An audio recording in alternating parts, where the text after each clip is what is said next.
To get to our property, we have to cross a pretty rickety bridge behind the town of Monument.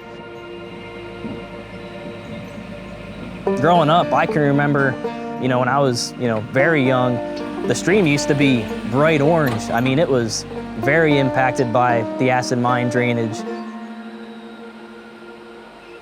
We've talked about it since we owned it, how incredible it would be to have the opportunity someday to be able to fish it, to be able to see trout rising, to be able to see bugs hatching, to be able to see people standing there fishing in the stream. It's my favorite place in the entire world.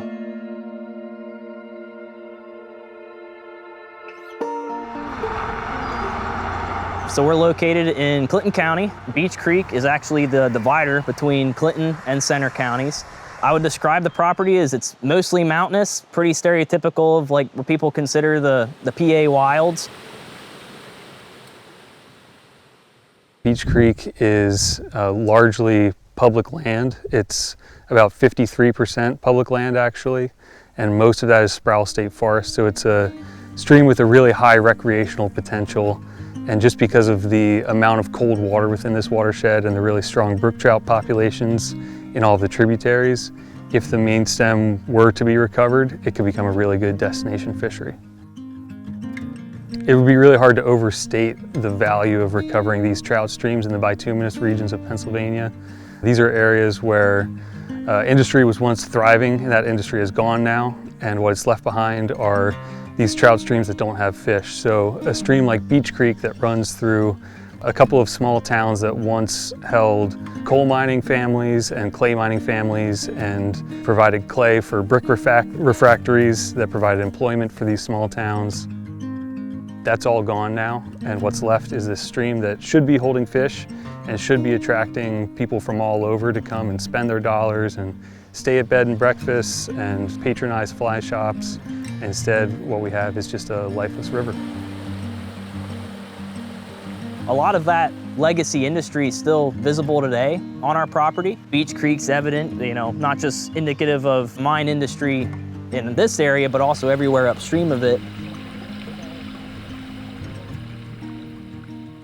Within the Beech Creek watershed, especially in the upper portions of the river, there's just all these abandoned mine lands, and all the water that comes off of those abandoned mines is highly acidic. It's carrying iron, aluminum, manganese, and sulfates, and then that feeds down into the main stem, and it prevents any sort of aquatic life from really thriving in the river.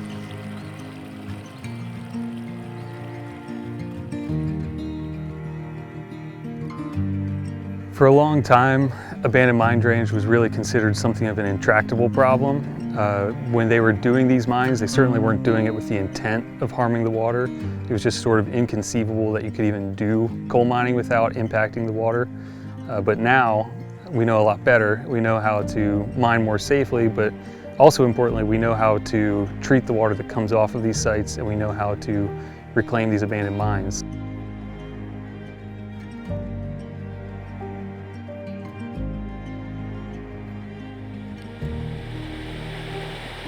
Restoring Beech Creek watershed is going to take a combination of reclamation of abandoned mine sites as well as treatment of the discharges that we know about.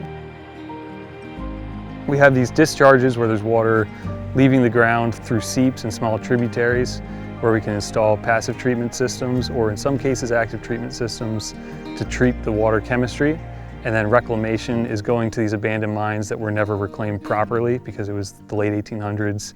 And then we go in and we add alkaline material, we regrade the site, revegetate it so that the water can run off safely from that site and stay nice and clean, rather than percolating down through the ground where it starts to pick up all the acidity and all the metals and all the sulfates.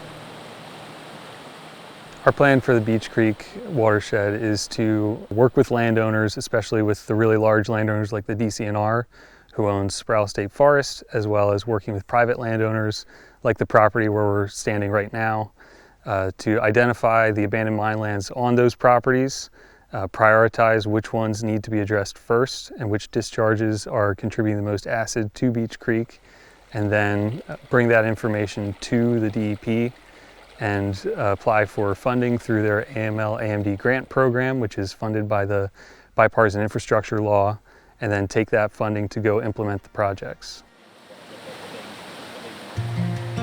I think Beech Creek holds an immense amount of potential, and I think lots of people would benefit from not only being able to have clean drinking water in the area, but also those recreational opportunities that, you know, if it was able to support an aquatic ecosystem, that would bring. To make it happen, to bring Beech Creek to a point where, you know, it's restored and actually supports trout and life in general, it's gonna take a community. It's gonna take people that care, not just the local people, but, you know, people from the surrounding areas. Pennsylvania has a super strong heritage of outdoors people, whether they're hunters, anglers, you know, people that enjoy hiking. I think that all of us can really get behind a movement to bring Beech Creek back to, you know, a quality trout stream that it probably was 1,000 years ago.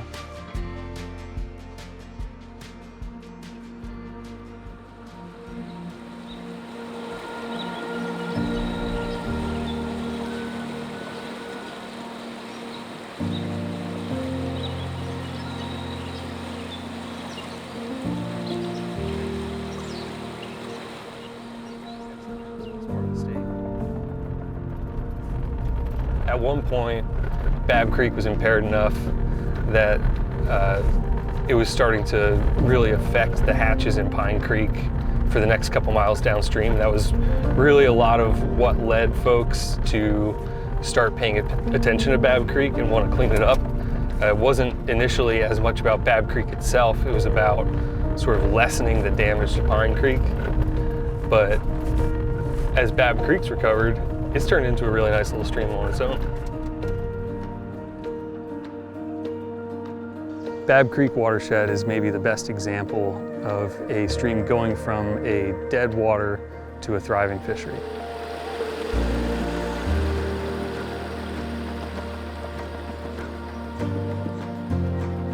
The main stem of Babb Creek, up until you got to Boris, it wasn't orange or anything, but it had a funny color, like a turquoise color, so you knew there was something wrong with it. And that's what was caused by the acid mine drainage. And there's a couple of mostly deep mines in this watershed that were contributing high levels of acid and metals to the stream. Not only was Babb Creek dead, but then Pine Creek, which this flows into a couple miles downstream, the hatches there were starting to really deteriorate over time as Babb Creek got worse and worse.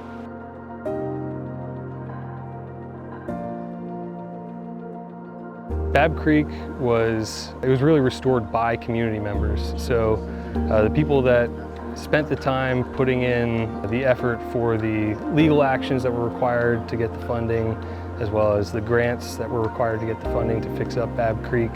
Those are mostly folks who live in the area. For a while there, after I retired from Bureau of Forestry, Babb Creek was just basically my life. You know, I spent all my time over there working on the treatment systems and keeping them running. You could see the changes immediately, you know, just from when they put in the first systems, which were diversion wells. Oh, it makes a big difference about the attitude of people and how they feel about their community, and it's just a positive thing. There's nothing negative about it. It's just positive to have a clean stream rather than a polluted one. There we go. The reason that I really love working with abandoned mine drainage is that in most areas of conservation, we're trying to hold on to the last of something. We're trying to protect something from some new looming threat. But I get to work in an area of conservation where every day my job is to go out and take something that was lost and try to bring it back.